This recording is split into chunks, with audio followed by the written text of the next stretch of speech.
Trump's retribution sends a chilling message to dissenters. President Trump ordered federal investigations of former administration officials and is demanding free legal work from firms representing his enemies.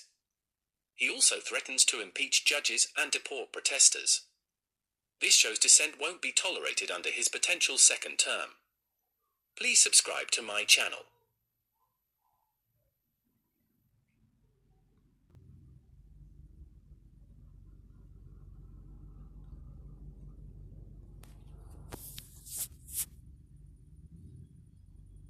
Is this the moment American democracy finally broke?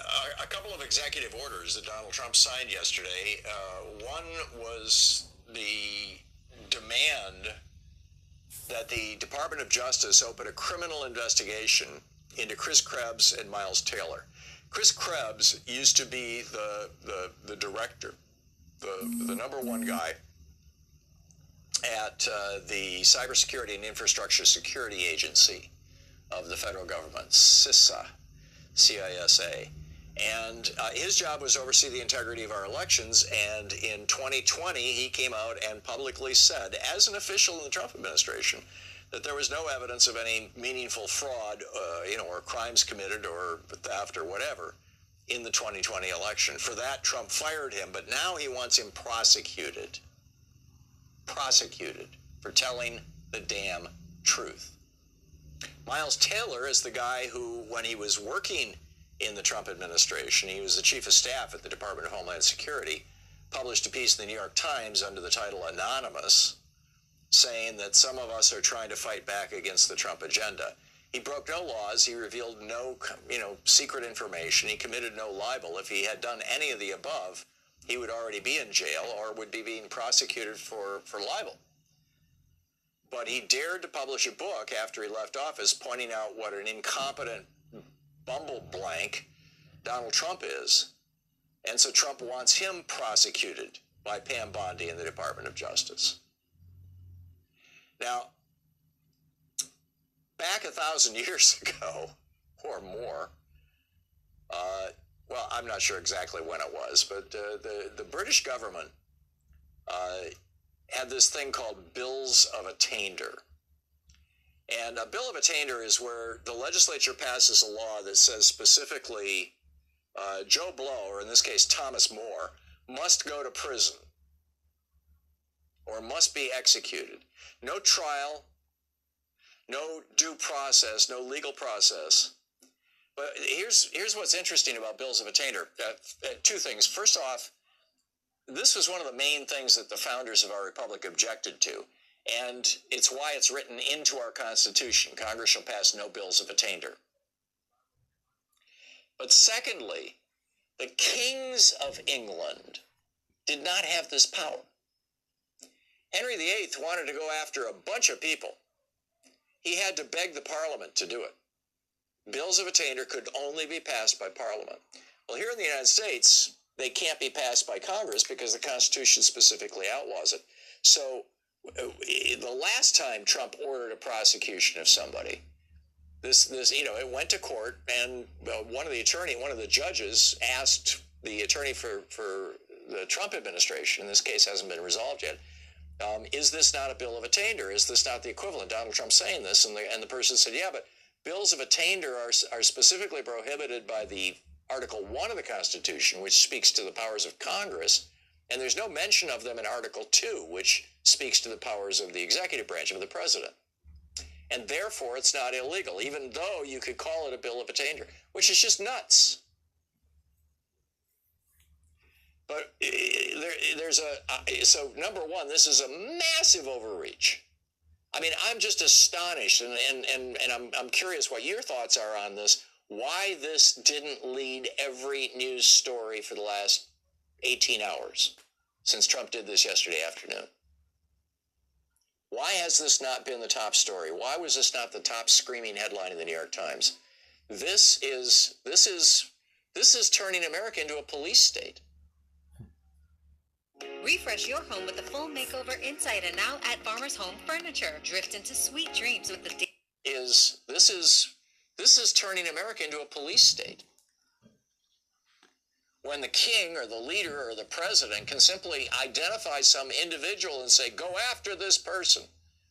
I mean, Chris Krebs and Miles Taylor are now going to have to hire an attorney, which becomes very problematic because the other thing that Trump did yesterday, he signed another executive order going after Sussman Godfrey, which is a big law firm. And he was bragging about how law firms have now promised him hundreds of millions of dollars in free legal services for his favorite causes.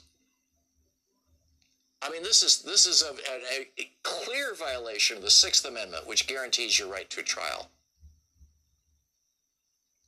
and to defense, to legal defense. Who's going to defend Taylor and Krebs now? I mean, I'm sure they'll find somebody, but the biggest law firms in the country have just rolled over and said, oh, well, we won't do that anymore. This is so unconstitutional. This is so un-American. This is so dictator-like. I mentioned yesterday, the dictator and dictate, they share a root word.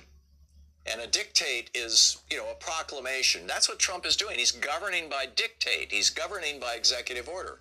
He's issued more executive orders in the first 3 months of his administration, I believe, than any president has ever done in their entire, term. It's because he wants to be America's first dictator, and thus he's dictating these things.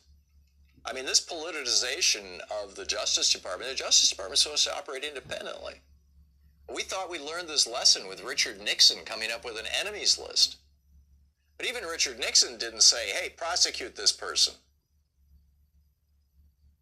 This is not just about, Krebs or Taylor or the targeted law firms. It's about the survival of our democracy. When a president can wield power to punish dissent and dismantle checks and balances without consequence, that's it. That's the ball game. He can come after you or me next. None of us are safe. Not to mention, and that's just, the legal, Krebs and Taylor are now looking at the possibility of prison, and he called Taylor a traitor, said he committed treason. That you can be executed for treason. These guys are now going to have to hire some very expensive attorneys. They may lose their homes, they may lose their retirement savings, they could lose everything. They're facing going to prison. And on top of that, I'd be willing to bet just about anything that already the right-wingers over on Twitter are just foaming at the mouth, doxing these people, putting out their personal information, their spouses and families being, tormented. This is how fascists roll. I mean, this is not a man who respects the Constitution. These are the actions of a man desperate to exploit and cling to power by any means necessary. This executive order is more than just a scandal. This is a frontal assault on democracy. Trump is willing to use the machinery of the state as a weapon against truth and accountability. It underscores the urgent need to safeguard our democratic institutions, to enforce accountability, and to reaffirm the independence of the rule of law in America, something that no Republican will speak out and do. You would think that Republicans in Congress would be as freaked out about this as I am. After all, Trump could go after them next. But they all think, oh, as long as he loves us, we'll be good. Well, Miles Taylor and Chris Krebs were Republicans. They were Republicans in a Republican administration. Republicans, you damn well better wake up. Because the minute you stick your head up above the grass, the minute that you pipe up, the minute that you dare speak out, he's going to come for you too.